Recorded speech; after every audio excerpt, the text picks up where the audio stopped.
Hello everybody. അപ്പോൾ ഇന്നത്തെ ദിവസം നമ്മൾ നോക്കാൻ പോകുന്നത് ഡോക്ടർ ഡൂം.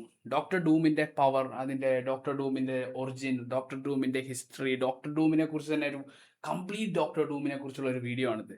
അപ്പോൾ എന്തുകൊണ്ടാണ് ഡോക്ടർ ഡൂം ഇങ്ങനെയായി മാറിയത്, ഡോക്ടർ ഡൂമിന്റെ എല്ലാ സംഭവങ്ങളും നമ്മളൊന്ന് അറിയാൻ പോകും. ഡോക്ടർ ഡൂം ജനിച്ചത് ലാത്വീരിയ എന്നൊരു സ്ഥലത്താണ്. അതായത് കോമിക്സ് അനുസരിച്ചാണെങ്കിൽ അതൊരു കിഴക്കൻ യൂറോപ്യൻ സ്ഥലമാണ്. അതായത് അവിടെ ഉള്ളൊരു സ്ഥലമാണ്. പക്ഷേ അങ്ങനെ റിയൽ ആയ സ്ഥലമില്ല, പക്ഷേ അവിടെയാണ് ജനിച്ചത്. പിന്നെ അതിന് ശേഷം അമേരിക്കയിലോട്ട് വന്ന് റീഡ് റിച്ചാർഡ്സിൻ്റെ ഒപ്പം ഫാന്റാസ്റ്റിക് ഫോറിലെ മിസ്റ്റർ ഫാന്റാസ്റ്റിക് എന്ന് പറയുന്ന റീഡ് റിച്ചാർഡ്സിൻ്റെ ഒപ്പം നിന്നിട്ട് സയൻസിനെ കുറിച്ച് പഠിക്കും. അതായത് ഡോക്ടർ ഡൂമിൻ്റെ അമ്മ മെഫിസ്റ്റോ ആയിട്ട് കരാർ വെച്ചിട്ട്, അതായത് സ്വന്തം ആൾക്കാരെ രക്ഷിക്കാൻ വേണ്ടി, അതായത് അവിടുത്തെ പ്രദേശത്തുള്ള, അതായത് റൊമേനിയ ആൾക്കാരെ രക്ഷിക്കാൻ വേണ്ടിയാണ്. ഡോക്ടർ ഡൂം ഒരു റൊമേനിയ ആളാണ്. അത് റൊമേനി മാജിക് ആണ് നമ്മുടെ ഡോക്ടർ ഡൂം പ്രാക്ടീസ് ചെയ്യുന്നത്. അത് ചെറുപ്പത്തിൽ തന്നെ ഡോക്ടർ ഡൂമിൻ്റെ അമ്മയുടെ ബുക്കുകളൊക്കെ വായിച്ചാണ് പുള്ളി വളർന്നത്. അതിനുശേഷം ആണ് റീഡ് റിച്ചാർഡ്സിനൊപ്പം അമേരിക്കയിൽ വന്നത്. പുള്ളി ഒരിക്കലും ഒരു സ്ട്രെയിറ്റ് ആയിട്ടുള്ള ഒരു നമ്മുടെ ഡോക്ടർ സ്ട്രേഞ്ചിനെ പോലെ ഒന്നുമല്ല. പുള്ളി എല്ലാ കാര്യങ്ങളും പുള്ളിയുടെ രീതിയിലും അണ്ടർസ്റ്റാൻഡ് ചെയ്യും. അതായത് ഒരു പ്രത്യേകിച്ചുള്ളൊരു ബുക്ക് ബേസ് ചെയ്തൊന്നുമല്ല, ഒന്നും മെമ്മറൈസ് ചെയ്തിട്ടുള്ള അങ്ങനെ മെയിൻ ഒരു പരിപാടിയില്ല. പുള്ളി ഒരു മജീഷ്യനുമാണ്, അതേപോലെ തന്നെ ഒരു സയൻറ്റിഫിക് ആളുമാണ്.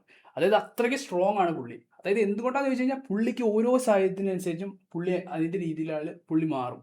അതാണ് പുള്ളിയുടെ ഏറ്റവും വലിയൊരു പ്രത്യേകത. ബാക്കി എല്ലാ ആൾക്കാരും എന്ന് പറഞ്ഞാൽ ഒരു സ്പെസിഫിക് ആയിട്ട് ഇങ്ങനെ, അതായത് നമ്മളിപ്പോൾ റീഡ് റിച്ചാർഡ്സിൻ്റെ കാര്യമാണെങ്കിൽ പുള്ളി ഒരു നല്ല സയൻറ്റിഫിക് ആയ ഒരാളാണ്. അതേപോലെ ഡോക്ടർ സ്ട്രേഞ്ച് ആണെങ്കിൽ ഒരു മജീഷ്യൻ. പക്ഷേ ഡോക്ടർ ഡൂം ആണെങ്കിൽ ഇത് രണ്ടും ബ്ലെൻഡ് ആക്കി പുള്ളിയുടെ രീതിയിൽ സയൻസുമായിട്ട് ബ്ലെൻഡ് ചെയ്ത് പുള്ളിയുടെ സാഹചര്യത്തിനനുസരിച്ച് പുള്ളിയുടെ രീതിയിൽ തന്നെ ഉണ്ടാക്കുന്ന ഒരു കാര്യമാണ്. അതേപോലെ തന്നെ മെഫിസ്റ്റോ എന്ന് പറഞ്ഞ വലിയ ഡീമനാണ്. അതായത് ഭയങ്കര സ്ട്രെങ്ത്, നരകത്തിന്റെ ദൈവം എന്നൊക്കെ പറയാം. നമ്മുടെ ഗോസ്റ്റ് റൈഡർ, പിന്നെ സ്പൈഡർമാൻ, ഇവരെയൊക്കെ കുറേ ഇങ്ങനത്തെ സൂപ്പർ ഹീറോസിനെയൊക്കെ പറ്റിച്ച ആളാണ് പുള്ളി. ഇപ്പോൾ സ്പൈഡർമാൻ്റെ കാര്യത്തിലാണെങ്കിൽ സ്പൈഡർമാൻ്റെ അമ്മായിനെ രക്ഷിക്കാൻ വേണ്ടി പുള്ളി ഡീല് വെച്ചു മെഫിസ്റ്റോ ആയിട്ട്. മേരി ജെയിനുമായിട്ടുള്ള കല്യാണം വരെ മുടക്കി. അതേപോലെ തന്നെ നമ്മുടെ ഗോസ്റ്റ് റൈഡറിന്റെ ജീവിതം നശിച്ചു. അതേപോലെ തന്നെ ഈ മെഫിസ്റ്റോ ആയിട്ടുള്ള ഡീലിലാണ് ഡോക്ടർ ഡൂമിന്റെ സോള് നരകത്തിലോട്ട് നമ്മുടെ മെഫിസ്റ്റോ കൊണ്ടായി. അവിടുന്ന് ഡോക്ടർ സ്ട്രേഞ്ചുമായിട്ട് ചേർന്നിട്ട്, കാരണം നമ്മൾ പറയും ഇവർ ഫ്രണ്ട്സ് ആണെന്ന് വെച്ചാൽ അല്ല, ഒരു പല സാഹചര്യങ്ങളിലും കോമിക്സിനനുസരിച്ച് സാഹചര്യത്തിനനുസരിച്ച് ഇവർ സ്വഭാവം മാറ്റും. ഓക്കെ, അതാണ് ഇതിൻ്റെ ഒരു ഗെയിം. ഓക്കെ, അപ്പോൾ ഡോക്ടർ സ്ട്രേഞ്ചുമായിട്ട് ചേർന്ന് നമ്മുടെ ഡോക്ടർ ഡൂം മെഫിസ്റ്റോനെയും കൂടെ തോപ്പിച്ച് പുള്ളിയുടെ അമ്മേനെ വീണ്ടെടുക്കും. ആ ഒരു അറ്റാക്കിന്റെ, അതായത് തിരിച്ചു കൊണ്ടുവരാൻ നോക്കുന്ന സമയത്താണ് ഡോക്ടർ ഡൂമിന്റെ മോന്തയ്ക്ക് പരിക്ക് പറ്റിയത്. അതിനുശേഷം മോന്തയിൽ മാസ്കും കവചവും ഒക്കെ വെച്ചു. ഭയങ്കര സ്ട്രെങ്ത് ഉള്ള ഒരു കവചം. അത് ആദ്യമായിട്ട് പുള്ളി വെച്ചത് കവചം എന്ന് പറഞ്ഞാൽ, അതായത് പുള്ളിയുടെ കാമുകിനെ കൊന്നിട്ടാണ് ആ ശരീരമാണ് മേത്തോടെ കവചമായിട്ട് ഉപയോഗിക്കുക ആദ്യം. അതായത് എന്തോ ഡെവിളുമായിട്ട് എന്തോ സംഭവം ചെയ്തിട്ടാണ് എന്തോ ഒരു. പിന്നെ അതിനുശേഷം പിന്നെ ടിബറ്റൻ മങ്സ് അതിൻ്റെ ഒപ്പം നിന്നിട്ട് കുറേ കാര്യങ്ങൾ പഠിച്ചു. അവിടുന്ന് ഒരു കവചം കിട്ടി. അത് കവചം ഉണ്ടാക്കി വെക്കുമ്പോൾ അത് ചൂടായിരിക്കും. ആ ഒരു സംഭവം അപ്പം തന്നെ ഈ ലോഹം എടുത്ത് മുഖത്തോട്ട് വെക്കും പുള്ളി. കാരണം എന്തിനു വേണ്ടി വെച്ച് കഴിഞ്ഞാൽ പിന്നെ സൊസൈറ്റി ആയിട്ട് അകലാൻ വേണ്ടി. മെയിനായിട്ട് ഈ ഫാന്റാസ്റ്റിക് ഫോറിനോടുള്ള ശത്രുത മെയിനായിട്ട് ഈ റീഡ് റിച്ചാർഡ്സിനോടുള്ള അസൂയാണ്. അതായത് റീഡ് റിച്ചാർഡ്സ് മെയിനാണ്, സയൻസിൽ നല്ലൊരു എക്സ്പേർട്ടാണ്. ഇവർ പഠിച്ചുകൊണ്ടിരുന്ന സമയത്ത് ഇവർ നല്ല ശത്രുക്കൾ നല്ല വാശിയിലാണ് വളർന്നത്. അപ്പോൾ തോപ്പിക്കാൻ വേണ്ടി അങ്ങനെയൊക്കെ ഒരു അസൂയുണ്ട്. അതിനാണ് ഒരു ഫാന്റാസ്റ്റിക് ഫോറുമായിട്ടുള്ളൊരു മെയിൻ ഒരു ഇഷ്യൂ.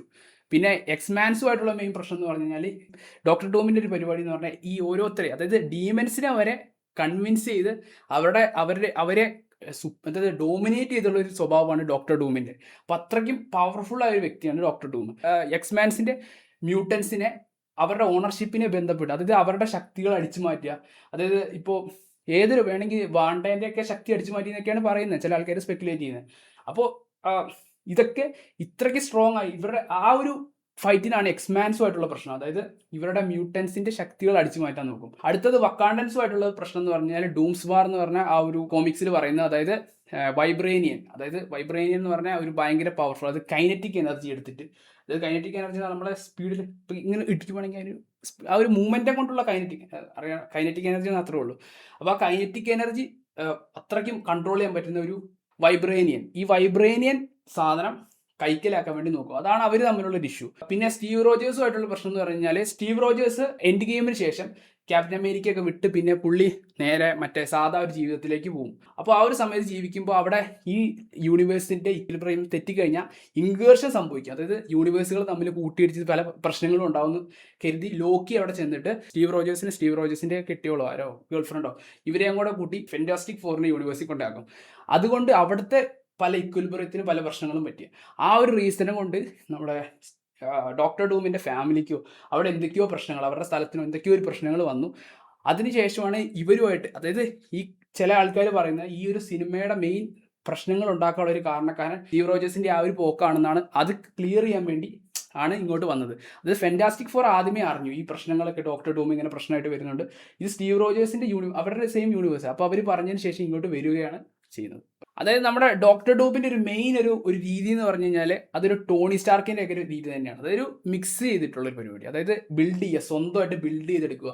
ആ ഒരു രീതി തന്നെയാണ് നമ്മുടെ ഡോക്ടർ ഡൂമും. ഏകദേശം നമ്മുടെ ഡൗണി ജൂനിയർ അന്ന് ചെയ്ത ആ ഒരു സെയിം ടോണി സ്റ്റാർക്കിൻ്റെ ഒരു സെയിം ഒരു വൈബ് കീപ്പ് ചെയ്യുന്നുണ്ട് ഈ ഡോക്ടർ ഡൂമിന് വേണ്ടി. നമ്മളെല്ലാവരും പിന്നെ തോറുമായിട്ടുള്ള ഒരു ഫൈറ്റ് നമ്മൾ കണ്ടിട്ടുണ്ടാവും.